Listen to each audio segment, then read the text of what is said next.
गांव में पिछले 3 साल से बारिश नहीं हुई थी। जमीन फटी हुई थी और तालाब सूख चुके थे। गांव के बड़े बुजुर्ग चौपाल पे बैठकर पलायन, गांव छोड़ने की बातें कर रहे थे।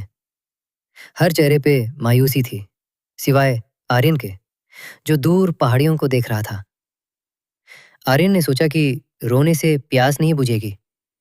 उसने पुरानी किताबों में पढ़ा था कि पहाड़ों के बीच एक पुरानी जलधारा दबी हो सकती है। उसने ठान लिया कि वो हार मानने के बजाय रास्ता खोजेगा। उसकी आंखों में एक नई चमक थी। आर्यन कुदाल लेकर पहाड़ी की ओर निकल पड़ा। गांव वालों ने उसे रोका। पागल मत बनो आर्यन, किस्मत में सूखा है तो उसे कोई नहीं बदल सकता। आर्यन मुस्कुराया और बोला, किस्मत पसीने से लिखी जाती है, बैठने से नहीं। करकराती धूप में आर्यन पहाड़ खोदता रहा। पहले 2 दिन उसे कुछ नहीं मिला, सिर्फ हाथ में छाले मिले। उसकी सकारात्मक सोच ने उसे टूटने नहीं दिया। वो हर पत्थर हटाते हुए खुद से कहता, बस एक कदम और, पानी करीब है। आर्यन के पिता को लगा कि उनका बेटा समय बर्बाद कर रहा है, लेकिन जब उन्होंने आर्यन की फटी हुई हथेलियां और अटूट विश्वास देखा तो उनका दिल पिघल गया। अगले दिन पिता भी हाथ में फावड़ा लेकर आर्यन के साथ खड़े थे। बाप बेटे की मेहनत देखकर गांव के कुछ और नौजवान साथ आ गए। अब ये एक व्यक्ति की जिद नहीं, बल्कि पूरे गांव की सकारात्मक ऊर्जा बन चुकी थी। जो लोग कल तक मजाक उड़ा रहे थे, वे अब पानी पिलाने और खाना पहुंचाने लगे। खुदाई के दौरान एक विशाल चट्टान बीच में आ गई। इसे हटाना नामुमकिन लग रहा था। लोग फिर निराश होने लगे। आर्यन ने हार नहीं मानी। उसने दिमाग लगाया और पुराने औजारों का उपयोग कर चट्टान के बीच दरार खोजने की तकनीक अपनाई। 2 हफ्तों की कड़ी मेहनत के बाद चट्टान के नीचे से एक ठंडी जलधारा फूट पड़ी। वो केवल पानी नहीं था, वो गांव का भविष्य था। पूरे गांव में खुशी की लहर दौड़ गई। बच्चों ने नाचते हुए उस पानी में पैर भिगोए। पानी तो मिल गया था, लेकिन आर्यन यही नहीं रुका। उसने सोचा कि इस पानी को बर्बाद नहीं होने देंगे। उसने गांव वालों को टपक सिंचाई, ड्रिप इरिगेशन के बारे में बताया, ताकि कम पानी में ज्यादा हरियाली आए। अब पूरा गांव एक साथ था। किसी ने पाइप बिछाए, किसी ने क्यारियां बनाई। गांव की महिलाओं ने औषधीय पौधों और फूलों के बीज बोए। अब गांव का नजारा बदलने लगा था।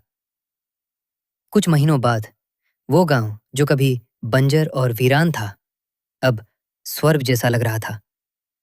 ऊंचे दामों पर बिकने वाली केसर और एलोवेरा की फसल लहलहा रही थी।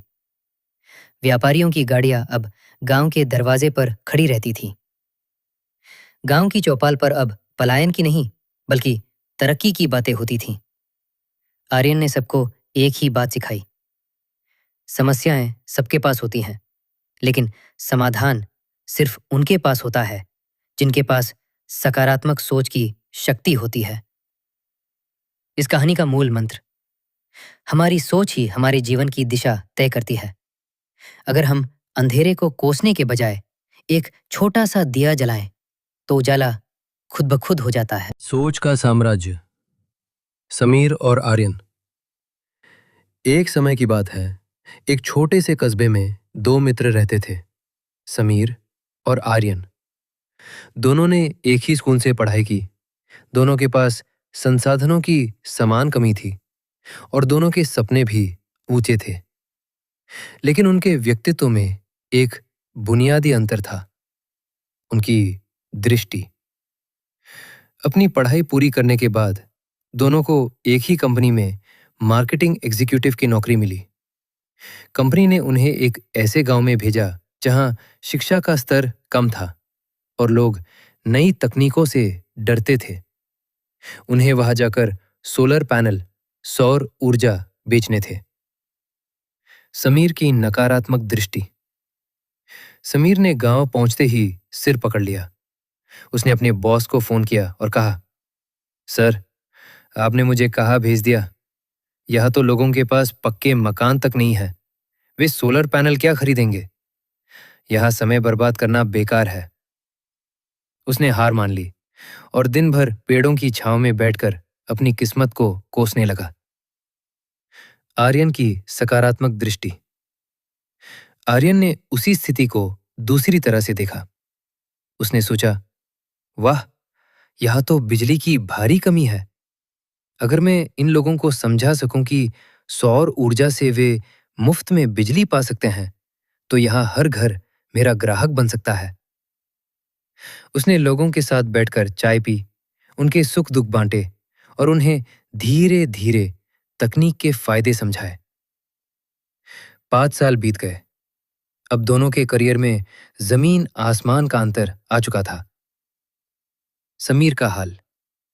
समीर अभी भी उसी पद पर था, बस उसकी शिकायतें और बढ़ गई थीं। वो कहता था, मार्केट खराब है, लोग कंजूस हैं और मेरा बॉस पक्षपाती है। उसकी नकारात्मकता उसके चेहरे पर झलकने लगी थी, जिससे ग्राहक उससे बात करना पसंद नहीं करते थे। आर्यन का हाल। आर्यन अब उस कंपनी का रीजनल हेड बन चुका था। उसने उस छोटे से गांव से रिकॉर्ड तोड़ सेल्स की थी। उसने न केवल अपना घर बनाया, बल्कि अपनी टीम के लिए एक प्रेरणा स्रोत बन गया। वो हर समस्या को मुसीबत नहीं, बल्कि सुलझाने वाली पहेली मानता है। एक समय ऐसा आया जब देश में भारी आर्थिक मंदी आई। बड़ी बड़ी कंपनियां बंद होने लगीं। समीर और आर्यन की कंपनी ने भी छटनी शुरू कर दी। समीर की प्रतिक्रिया। समीर बुरी तरह डर गया। उसने काम करना लगभग बंद कर दिया और दिन भर ऑफिस में बैठकर गप्पे मारता कि अब तो सब डूबने वाला है। उसकी इस घबराहट और काम के प्रति लापरवाही को देखते हुए कंपनी ने उसे नौकरी से निकाल दिया। वो पूरी तरह टूट गया और घर बैठकर समाज को दोष देने लगा। आर्यन की प्रतिक्रिया। आर्यन ने इसे एक नए मौके की तरह देखा। उसने सोचा, अगर मंदी है तो लोग बचत करना चाहते हैं। क्यों ना हम ऐसे उत्पाद लाए जो लोगों का खर्च कम करे। उसने कंपनी के बोर्ड मेंबर्स को एक नया प्लान दिया। कंपनी न केवल बच गई, बल्कि आर्यन की सूझबूझ से और बड़ी हो गई। 15 वर्षों के बाद दोनों के जीवन के स्तर में जो अंतर था, वो समाज के लिए एक उदाहरण बन गया था। एक दिन समीर आर्यन के आलीशान दफ्तर में उससे मिलने पहुंचा। समीर के कपड़े पुराने थे और चेहरे पर हताशा।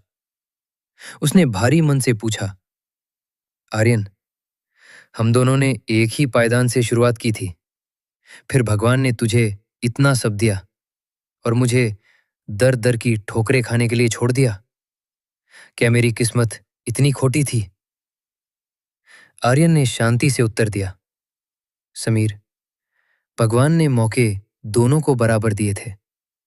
बस फर्क इतना था कि जब बारिश होती थी तो तू कीचड़ देखता था और मैं आसमान में इंद्रधनुष। तूने हमेशा ये सोचा कि तुझे क्या नहीं मिला और मैंने हमेशा उस पर ध्यान दिया जो मेरे पास था। तेरी सोच ने तुझे हमेशा पीछे खींचा और मेरी सोच ने मुझे गिरने पर भी उठना सिखाया। कहानी की सीख। हमारी प्रगति का संबंध हमारी बाहरी परिस्थितियों से कम और हमारे आंतरिक नजरिए से ज्यादा होता है। एक सकारात्मक व्यक्ति रेगिस्तान में भी रास्ता बना लेता है, जबकि एक नकारात्मक व्यक्ति फूलों की घाटी में भी कांटे ढूंढ लेता है। आपकी सोच ही वो बीज है जिससे आपकी तरक्की का वृक्ष जन्म लेता है।